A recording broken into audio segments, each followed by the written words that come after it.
Hi everyone, Aidan Connolly here. I'd just like to talk to you today about the forthcoming Chinese New Year holidays and maybe explain to you the different areas where it might be a challenge for your business in terms of exporting to China or importing from China. Well, China 2020 was the year of the rat in China, and on February 12th, 2021, it's going to be the year of the ox. So fingers crossed it's going to bring us a lot more fortune than 2020 did. So in relation to where we are now with doing business in China during that time, we again, as I mentioned, have to look at two different areas. If you're exporting to China, or if you're importing from China. And now, if you're exporting from China, 2021 is going to be a lot more challenging for you because of obviously the issues of COVID. And it's going to be very, very difficult for a lot of companies to forecast what demands might be in China, because clearly China has been in lockdown for certain parts of the year and there's been a knock-on effect with sales. So when you go and try and sell into China during this time of year, you're essentially going to find there's going to be three different challenges that you're going to experience. One is going to be more demands from the buyers in China, and also this is going to lead to a lot more increase in pressure from them, because they're going to have a lack of patience because they're under pressure to make sales as well. The other area is going to be transporting of the goods to China and finally getting paid from China. So I'm busy here looking up my notes, so please bear with me if I look down. So as we know, there's been a lot of problems with China in relation to trying to sell in. I know from working with some of my clients, the sales in 2020 has been very, very poor because of the lockdown and the lack of flights and the lack of demand in China. So when you're trying to talk to your customers in China, you need to start talking to them as early as possible to find out what way they think they're going to be placing orders. It's better for them to kind of be communicating with you now what way they're thinking and how they're looking at trying to place some orders with you. So you also need to look at, if you're doing e-commerce sales, what way the trends are going as well. And you need to be prepared for any surge in sales in e-commerce, because over 30% of all stuff sold now in China is sold via e-commerce. That's likely to increase dramatically because of COVID this year, but as statistics were coming out last year, it was 30%.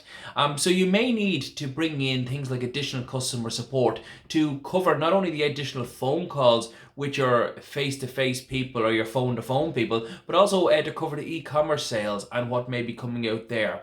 The other thing you need to be doing is keeping an eye on prices, because there's a lot of variation in prices at the moment because of things like transport or whatever else. So it's important that you update and keep your customers in China updated with any changes in prices.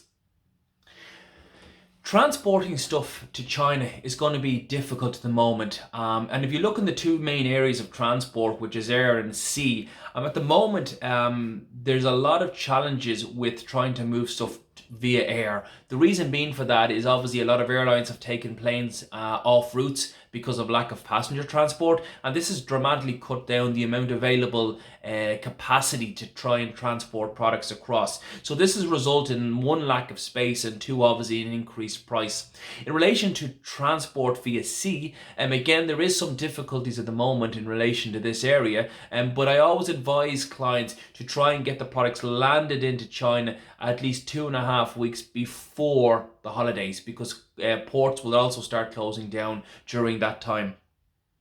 Another big challenge for people selling to China is that their buyers will look for extra credit and maybe look at not trying to pay. And be very careful of this. Be very, very careful of this. The reason being is that a lot of guys might try and extend credit because they may not be reopening after the Chinese holidays. A lot of guys traditionally have to pay people back, and they may use that credit that you've given them to pay people back, but they might never pay you back as well. So you have to be very, very careful about this as well. Now, if you're buying from China, you're going to have equally difficult challenges in relation to dealing with the seller in China, and also then dealing with the transport from China. Now, when you deal with the seller in China, you have to kind of think of it in two different areas. The seller before the breakup, before the commencement of the Chinese holidays, and the seller after they return back from the holidays. So in relation to the sellers kind of doing business with the sellers before they go on holidays, there's essentially 4 different areas that you have to be careful about. One, you may notice a fall in quality with the products being made by the seller before the breakup. The reason being is that you might have staff who are not getting the bonuses and maybe don't care. Staff often leave at the end of a contract, which is the end of the Chinese New Year. So what you may find is staff may not have any diligence about trying to do anything properly, or not be caring about the work that they're doing. And also then there's a lot of demand at that time. So factories are quick to churn out stuff because they want to close down themselves for holidays. And also guys might be out having a few drinks and partying a bit, so they may not be as focused on making the product properly as well.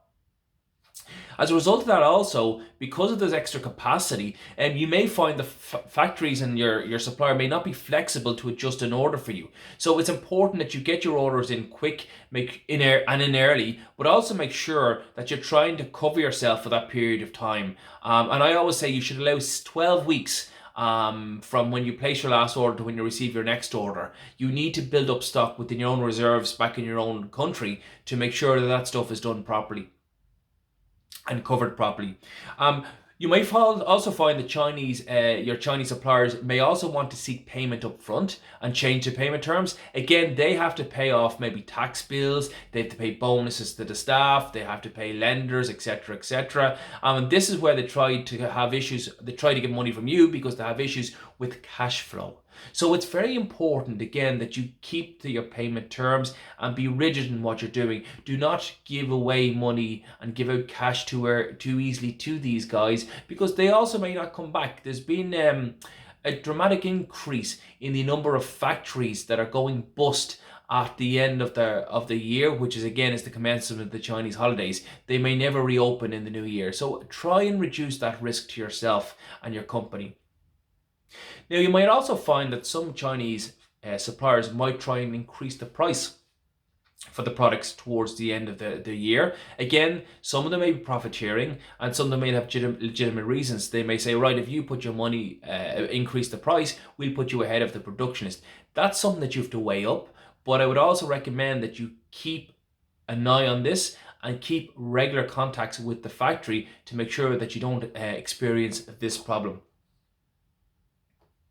For the challenges of doing business after a factory reopens in the New Year holidays, you're going to find that there may be a lot of issues in relation to the likes of quality control and the quality of your products being produced.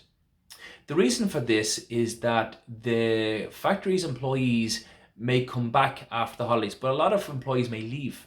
So what the factory has to do is it needs to try and hire new staff in to make up for that lost staff. So the factory may, one, not have enough staff to make a product. 2, it may also have new staff which are not properly trained up. So it's very important that you go and get in quality control inspectors to go into the factories, especially as they reopen, to ensure that the quality standards that you are used to and your customers are used to are maintained. Because the factory could spend up to 12 to 15 weeks training up these people, these new staff members, to work in the way that you need it to be, so they can build that tacit knowledge. So it's very, very important that this is done. Again, you need to look in relation to the holidays and buying from China at the transportation of the products out of China. At this time of year, the docks get very, very full and things get delayed. But this year has been an exceptional year. And the reason for that is because that over COVID, a lot of containers have left China, but these empty containers have returned back to China. So there's actually a lack of capacity to export products out of China. Also, we've noticed a massive increase in the likes of shipping prices coming out of China. So as of time of speaking, which is the 8th of January 2021, the price for a 20-foot container to Brazil is $9,800. The cost for that container 6 months ago to 8 months ago was only $2,500. So there's a massive increase across the world in relation to these shipping rates. And I've also been informed that there is new rates being applied for the return of containers back to China by the shipping companies. So you may experience dramatic increases in the price of shipping. Now, I've also in my blog, which I've written for this month, I'll have the link down below in the comments area. You can find about 11 tips on what you should look at to try and overcome the challenges of trying to do business with China during its holidays. So this is a very simple and quick blog. I hope you might have found it of interest. As I said to you before, I have my blog written. You can find the link below. But if you have any questions or comments, please don't hesitate to contact me or send me a message below. Thanks for the time and thanks for listening to me. Bye bye.